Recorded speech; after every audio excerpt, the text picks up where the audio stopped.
Broadcasting live from the Business RadioX studios in Atlanta, Georgia, it's time for Atlanta Business Radio, spotlighting the city's best businesses and the people who lead them. And we are back with GSU ENI Radio, broadcasting live from the Georgia State Entrepreneurship and Innovation Institute. We got off to a great start. It was a marvelous segment this morning, Lee, but I think we're going to do just as well on this one. It's going to be a lot of fun. Please join me. First up, we've got 3 guests in this segment, but first up on this episode, we have with us Miss Carly Wieting. How are you? Great. How are you doing? We are doing great, Carly. We're here to talk about data science. That's your what are you majoring in that? That's your getting a graduate degree in that? I am pursuing a Master's of Science in Data Science and Analytics at the Institute for Insights, the department at Georgia State University in their business school. So we learn a lot about machine learning, coding, statistics, a little bit of linear algebra. So just give me an overview about what data science is in layman's terms, in terms of how it affects people in their daily life. So data science is used a lot in people's daily lives, maybe not so much as they realize. Data is collected from a whole variety of sources, especially from your phone and on the internet. And people spend a lot of time on their phone and the internet, so you can collect a lot of data and really find out what people are viewing, what people are doing, and try to market different products and services to these people. Many of the advertisements that you see on social media, such as Facebook or Reddit, those are all backed by machine learning algorithms. So now, would an average person be surprised at the amount of data that's collected about them in their daily life? Yes, I would think so. People, especially when it comes to data privacy, everything that you do online, you should imagine that you are on your computer in front of an auditorium full of people. An auditorium? I would think so. There are a lot of people looking at your data. So now, when you're learning about this, is it typically under the umbrella of using the data to market, to take some, like, how would it work? Like, how would you take my data and market to me? So I could see what kind of patterns, maybe if you look at a lot of traveling websites, then I may market, maybe hotels or airplanes. So all of a sudden I'm maybe going on a travel website, and then all of a sudden I'm seeing ads that might be related to travel. Is that a way to use data? Yeah. So have you ever maybe talked about a certain product and then the next day it shows up on your feed? Yeah. So even if I'm not even on the computer typing, like, it could hear me? So if you activate the microphone on your phone, potentially the app could be listening to you. And then so we could just be having a conversation about oatmeal, and then all of a sudden oatmeal ads would appear? Yeah, it's a little bit scary, isn't it? So what compelled you to get into this? Like, how'd you get interested in this? So actually I come from a chemistry background. So I did a lot of lab work, and it was really fun. And I worked on some sustainability projects. So data can actually be used in other ways besides, sales and marketing. I know 23andMe developed a new drug recently, like for an inflammatory disease, using DNA data. So it can be used in other ways just besides that. It can also be used in supply chain or maybe logistics, maybe airplane routes, maybe like Delta, has to configure all their airplanes. If, a few planes go down, then they have to refigure out how all the logistics works. Right. And now it goes beyond just marketing. There's lots and lots of uses of Yeah, of course. It can be used in psychology, astronomy, weather forecasting. Me and Sarah were talking about that earlier. It can be used in, did I say psychology? There's a whole lot of things. Now, you mentioned the word machine learning. What does that mean? Machine learning is maybe like a predictive algorithm. So you can take some data and make some sort of prediction. So you could look at somebody, a classic example is looking at somebody's age and education to determine their income level. So you can, and then because so much data is collected, this can be an efficient way of kind of getting like they used to do surveys and they would just call people and get their opinion. This is doing that on steroids, but by using actual their real behaviors, not just what they say their behaviors are. Yeah, that's true. So now you mentioned Sarah. Welcome, Sarah. Oh, hi. Thank you. So now you know Carly. You're both involved in the data science program. Yes, exactly. Carly and I both started this past fall. So now has this kind of met your expectations? Yeah, it really has. I'd say sort of exceeded them. It's been a really great program that we've been into, but I think the opportunities we've had to learn from our professors and different companies we've worked with, I think it's been really brought it sort of over the top of what I thought I would be doing. So how did you envision it? I sort of thought it'd be a lot more classroom learning, I think. And it still is. There's a lot of classroom learning, a lot of math that we're doing on the back end of this. And it's more of a balancing act because we have so many different opportunities to work with different businesses and learn from different experts in the area, seeing how much of that we can fit into our lives, essentially. So you have to be good at math to do this? You have to have a really good interest in math. I think if you're okay at math, then you can get good at math. There's ways for the program to get you up to speed prior to it starting. But if you're not interested in math, then the program probably wouldn't be very interesting to you. So what about how does math come into play other than looking at the data? You have to know how to kind of write the algorithms to do the work that we're trying to accomplish. Like, where does the math come in? Exactly. So there's a few different levels of how the math can come in on a day-to-day basis for a data scientist. At this point, the field is really developed where a lot of the back-end math is pretty automated for standard algorithms. So you don't really need to do that. But then enhancing those models and bringing it into businesses and making it work for them is where you want to know the math of how the model is making data relate. So if you think of two pieces of data as 2 points on a line, you want to sort of know how far away those 2 points are from each other. Data science sort of brings that to an exponential level. We're looking at millions and millions and millions of points and how those relate. And so on the back end of a model, if you can't modify the math of that, then you can't really make it work for any business. So that's sort of generally how it would be applied. So now you were working in this data science and business boot camp. Was that an event or was that an ongoing program that exists? So this is a new program put on by the Entrepreneurship Institute and hosted with the Institute for Insight, which is where Carly and I are both taking our program.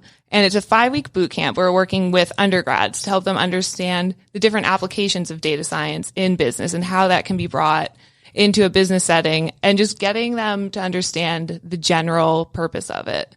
So this is kind of a bird's eye view of how this works, and you're not getting into kind of the granular, the number part of this, more of just kind of philosophically how it works and what it could do. Exactly. There's sort of a level of trust that we needed to establish with the students to say, trust us, there's math behind us, but we do not have the time. You don't have to get bogged down with that. Exactly. And there are data scientists who do their job not knowing the math as well. Like, you don't need to know all of it. So now give me an example of something that they would learn in this boot camp.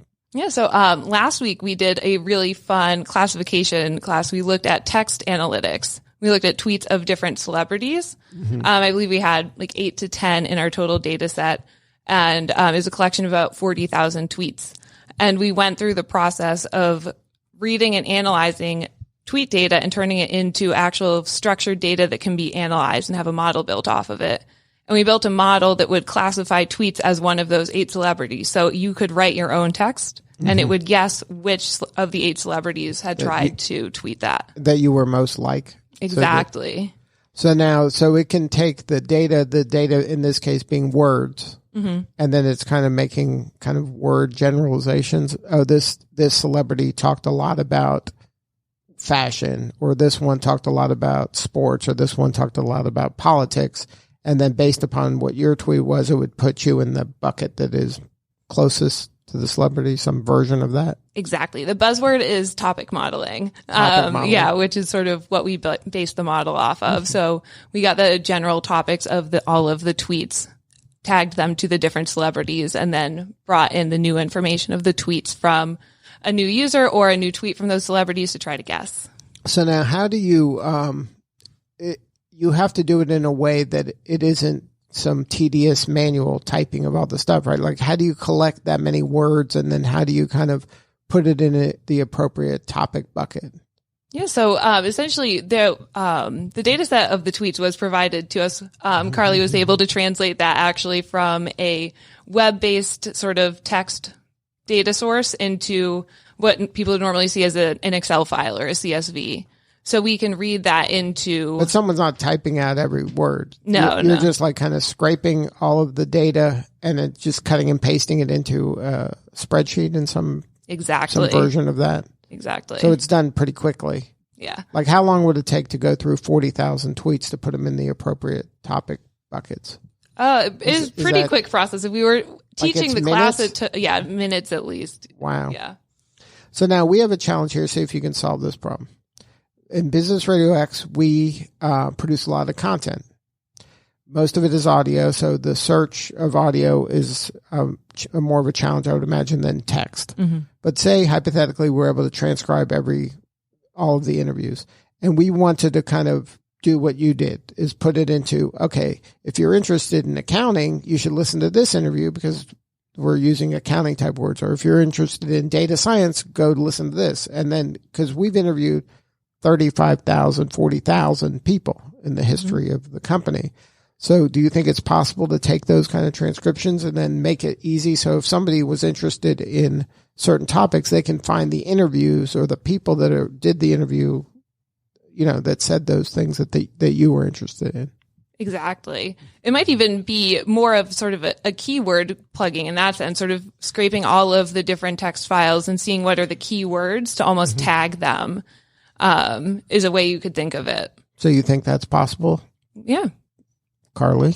Yeah, I definitely think it's possible. You can, so what you would do is take the top words that we use, say, in this session. So maybe we say data and machine learning a lot, and those words would be tagged, and those would be the topics of our conversation. And maybe for an accounting one, I don't know many accounting words, but it would be. But you knew chemistry. Like if you there would be topics that people who would search those topics, and then this kind of data scientist can help us kind of sort through. This one is the interview you should be listening to. Yeah. So for chemistry, you might look up words like laboratory or pipette or. Right. If somebody was using a lot of those words, then that might be appropriate. Definitely. So now is that, from you and your classwork, is that the type of work that you're learning from business? People are giving you real life challenges? Yeah, definitely. We have, the program provides something called a sprint project where we work directly with the companies around the Atlanta area. So last semester I worked with Georgia Pacific. This semester I'm working with Dell.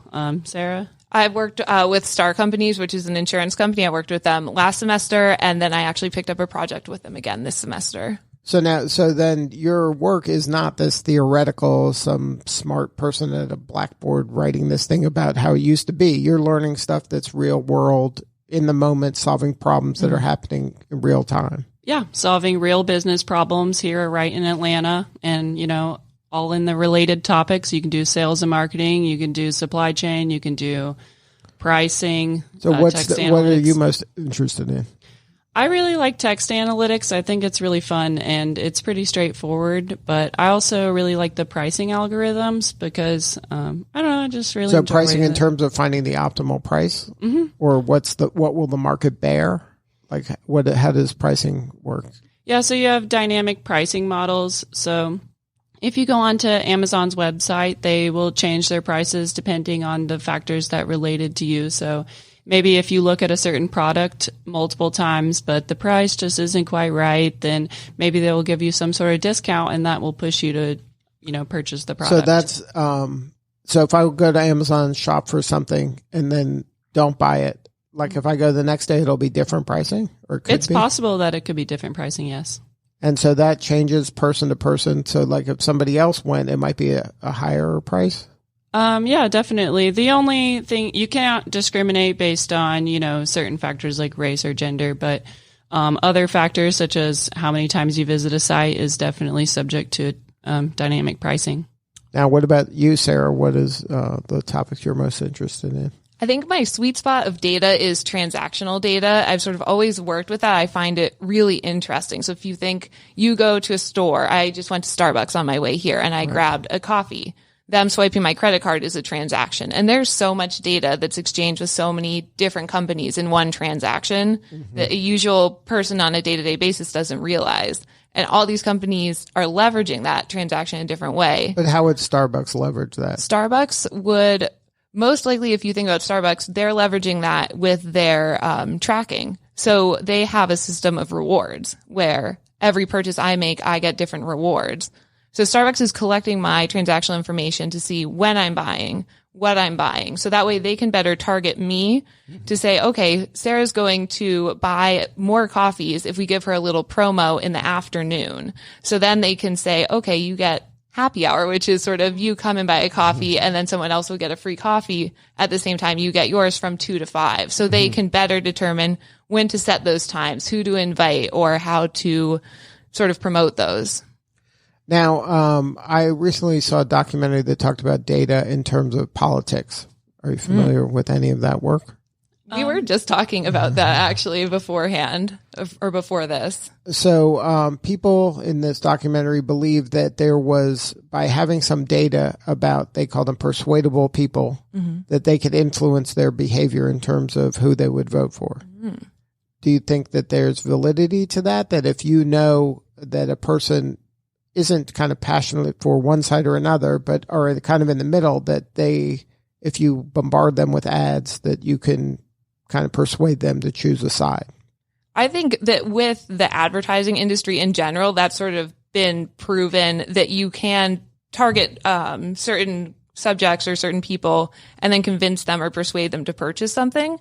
And I think we are in the middle of the current experiment, which is, can you influence people's beliefs in that same way? So I think we're figuring that out. It's been proven across different industries, and we're seeing sort of how that pans out in the political field right now. So there is data to support that if I see certain messaging, then my behavior will change. I definitely think there's something called confirmation bias. So if I send you maybe a news article that is, somewhat related to your beliefs based on, what you like and what, then you can definitely, that reinforces what they believe and can even drive them further into further away from a moderate viewpoint. Really? So there's data to support that can happen over time. Yeah, definitely. So now, are either of you interested in politics, or that's not an area that you're interested in pursuing in terms of data science? I think in terms of data science, politics is in a strange place right now. It's very difficult to regulate. So I almost would want to, as a data scientist who wants to keep working with as much data as possible, then I want to sort of stay clear of that political area and just sort of keep focusing on my data. But then there is sort of that aspect of, this is an industry where we have information, so many people's information. Lots of them don't know how it can be related between different companies, what can be sold, what can be bought. So I think in terms of politics and regulation, it's definitely something that data scientists should be interested in getting involved in to help politicians understand what needs to be regulated correctly. But most of your work is around business topics. Exactly. And that's what you're learning here, is more about business. But like you said, there's so much data in so many different areas. I'm sure people are using what they're learning and putting them in different places. So now we also have with us Laurence Wingo. Welcome. Thank you. It's a pleasure to be here. So did you learn anything? Sarah and Carly are pretty smart, huh? Yes, they are very smart. So in all honesty, they really are. They helped me to revamp my skills in data science, and we talked about some very interesting topics as far as classification models and regression. And there are so many ways we can use it. So I really enjoy the conversation we're having right now, because from my perspective, I think there are taboo topics that we don't talk about, and I think we can use data to fill those gaps. So now, what was your background before you got involved with this data science? Wow. Where do you want me to start? I would say, well, let's just start here. So here at Georgia State, I'm a senior in the education department. It's actually human learning and development. So my focus is in educational technology and counseling. And then, so what even got data science into your radar? Honestly, I was doing it alone. So coming here to do the data science workshop with these two lovely ladies, honestly, it helps me to reevaluate if I really learned if I was doing the right thing in my own personal learning. So it's kind of like having someone take your hand and saying, we'll walk with you through this process. So, it really helped a lot. Honestly. So some of your work is in and around sub-Saharan Africa? Yeah. So, so we're live on the radio. I haven't told my family that's where I want to go for graduate school, but that's what I definitely want to do. And I think there are so many opportunities in sub-Saharan Africa because here in the U.S., we take a lot of things for granted. For example, how fast internet speed is. Here, I think it's about, I know for a fact it's about 96. And then in South Africa or in sub-Saharan Africa, it's about 6. So there's a major difference as far as how they get data and how they use data. What is the 96 and 6? What are the units? Good question. It's Mbps. So I guess that stands for mega something. So you have to school megabytes per second, maybe the amount of data that gets kind of transferred. We're using obviously Wi-Fi in here or Ethernet, and then maybe their Wi-Fi isn't as powerful, or I don't know what the cause is for them to be so much slower. Imagine them just being introduced to 4G, and we're using 5G and LTE. So it's just, I think, in my opinion, they're getting data a little bit slower. So I think there are a lot of, well, I'm not going to say slower, but I think there are a lot of opportunities in that space because there are gaps. So now, how do you see the marriage between the data and then the data science and what you were doing through learning and development?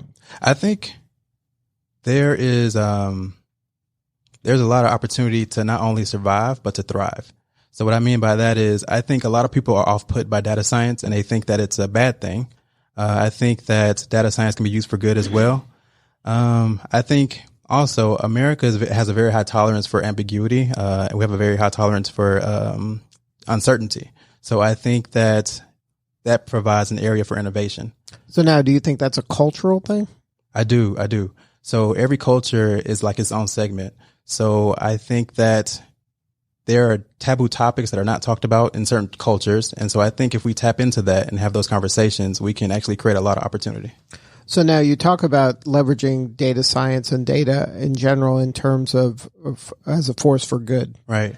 I think Carly mentioned earlier in terms of medicine and chemistry and that kind of science that there's a lot of data out there. Like, for example, even like right now, there's a corona flu virus, right? That we're all talking about. Google knows if I'm searching for sniffles, cold remedies, things like that, that I might have the flu, right? Like it knows that. And if it knows that I have it and it can count all the other people around me that are searching for similar things, it might know that there's a cluster of people in my community that have the flu.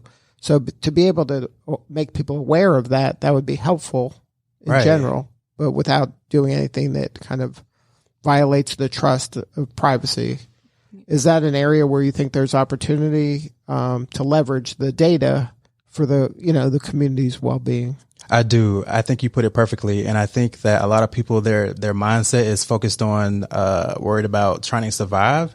And I think by the way that you put it, I think if you opened up perspectives in that way, they will be more open to welcoming data science into their space. So now where do you see in Africa that you mentioned that the speed of capturing the data and dealing with the data is going to be slower? So there's going to be some built-in limitations with that in terms of speed of getting the data and dealing with it. Is there ways to kind of get around it in your opinion? Yeah. So in that situation, I think that comes from more of a survival mindset, and I see it more of an opportunity to thrive because I feel that, or I believe that there are cultures in sub-Saharan Africa, and I think by using open source, we can have conversations digitally.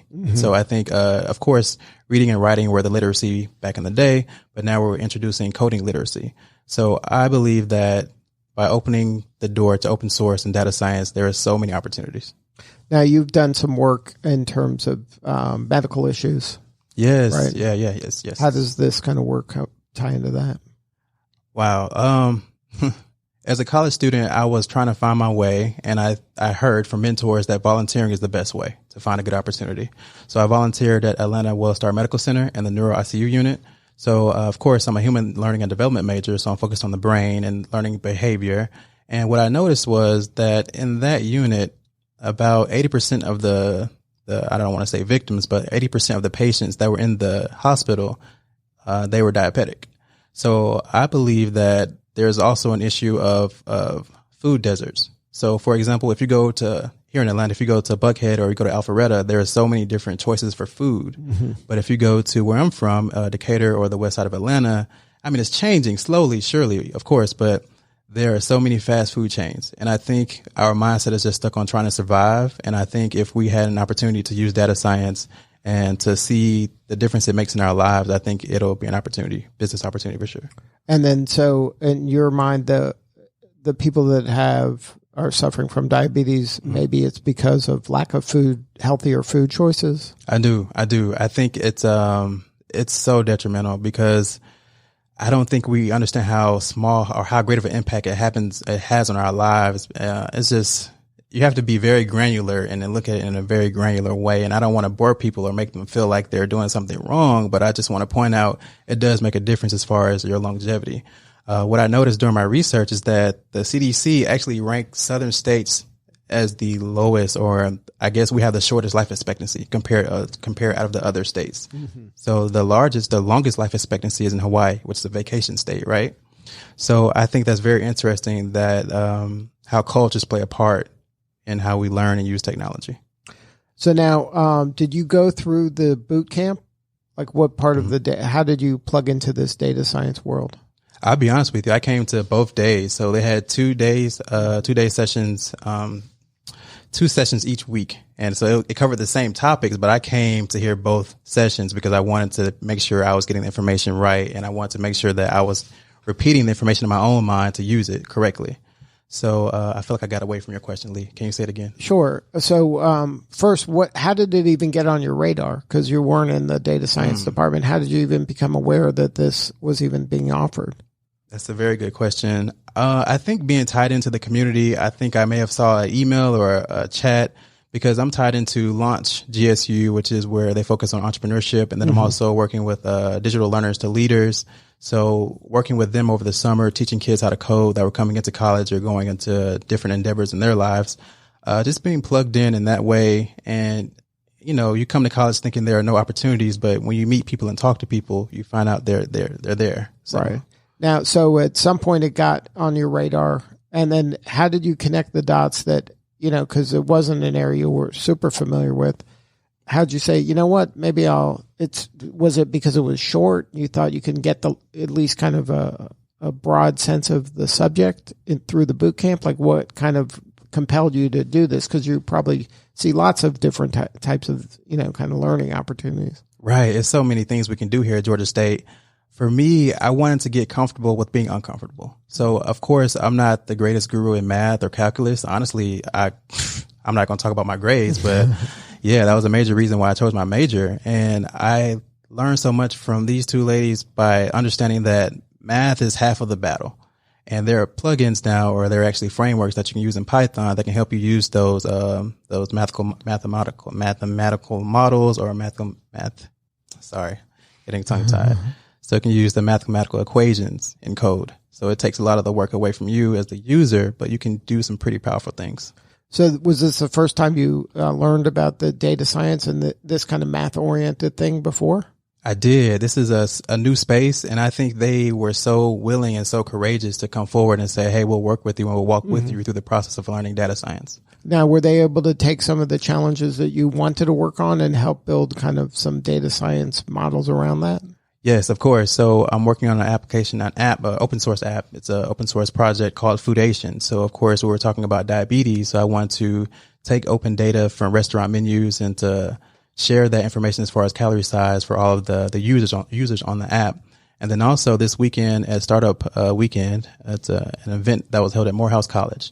And we were working on an application that actually, creates trust among communities. So I wanted to work on an application that bridges media publishers with segmented communities that may be not too big of a fan of certain publishers. So we were working on a project that can do a sentiment analysis of their articles. And if the article has some ambiguity to it, then we can submit a ticket and say, hey, if you're willing to do a rewrite, then we'll be willing to share our social capital with you to bridge that relationship just to build trust in the community. Because at the heart of all of this data science and your work, Lawrence, is trust. Yes. Yes, right? Because we have to trust as individuals that our data isn't going to be misused. Right. And we have to trust that the people who have the data are doing it at least somewhat of my best interest. There has to be some win for me as an individual. And then in your work in terms of trying to help other people, the people that you're trying to help have to trust that you have their best interests at heart. So trust really is at the heart of a lot of this. It is. And, we're not in a perfect world. So I think it's more about being courageous as well. And I think by you opening up this space to even have us coming here to talk with you, I think that's courageous on your part as well. So starting the conversation, and I think by the following that you have, I think it really starts innovation. So, yeah. So this is, so what's next for you? Are you going to keep pursuing data science, or you got what you need from them and then now you're going to go back to the learning and development? Good question. We were just having a conversation before we came in here, and they opened my eyes to different opportunities that are in data science. Like, for example, they talked about Star, Dell, Georgia Pacific. So I also asked the question of, do you think you were going out and looking for a job, or did you go and create your job? Mm-hmm. And Sarah pointed out that she had to go out and network with people and actually talk with them. So I believe that she created her opportunity, not just going out looking for it. So, yeah. And that's a good lesson for people of all ages, that there are, like you said earlier, there's opportunity out there. Yes. But you might have to be proactive and kind of connect some dots yourself in order to leverage all the resources. I agree. I think it's about also looking inside, looking internally, and finding out what are the things that you feel or you feel that you're dealing with, and how can you create a solution for yourself, and then you start to slowly see how that can be a solution for others. Good stuff. So now, where are you at in schooling? Are you ready to graduate, or where are you at now? I am. I'm ready to graduate, but the interesting part is that I'm willing to take on the job of being a freshman again. I'm thinking about doing graduate school. So I didn't see that years ago, but now I'm like, okay, I like learning. I like being at the forefront of doing something different. Good stuff. Well, congratulations on all your success. Thank you, Lee. Thank you. And Sarah and Carly, what about you? You're nearing the end. Are you looking for jobs? What do you need more of right now? Yeah, I'm definitely looking for jobs, maybe internship or full-time position this summer.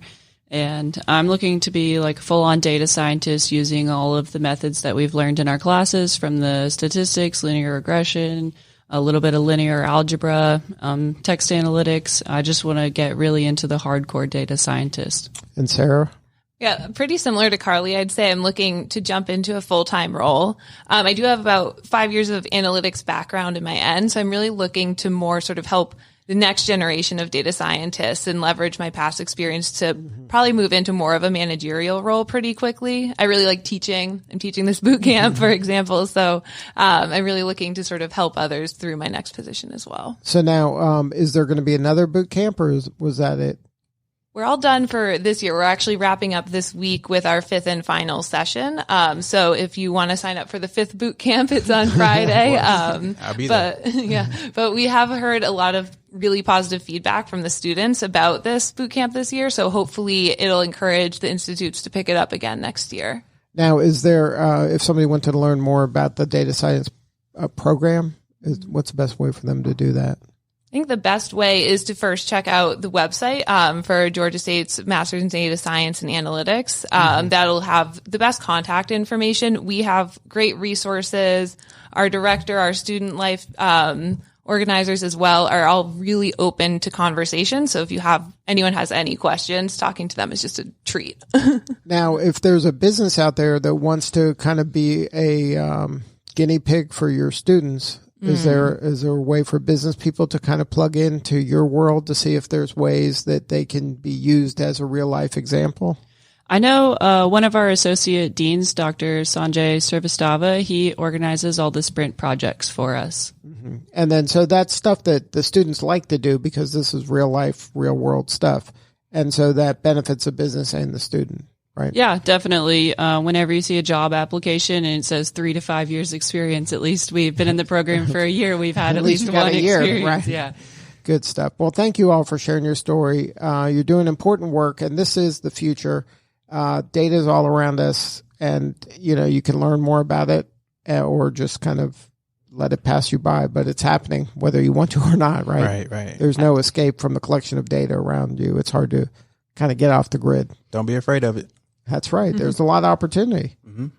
Good stuff. Well, thank you all for being part of the show today. Thank you. All right. This is Lee Cantor for Stone Payton. We will see you all next time on GSU ENI Radio.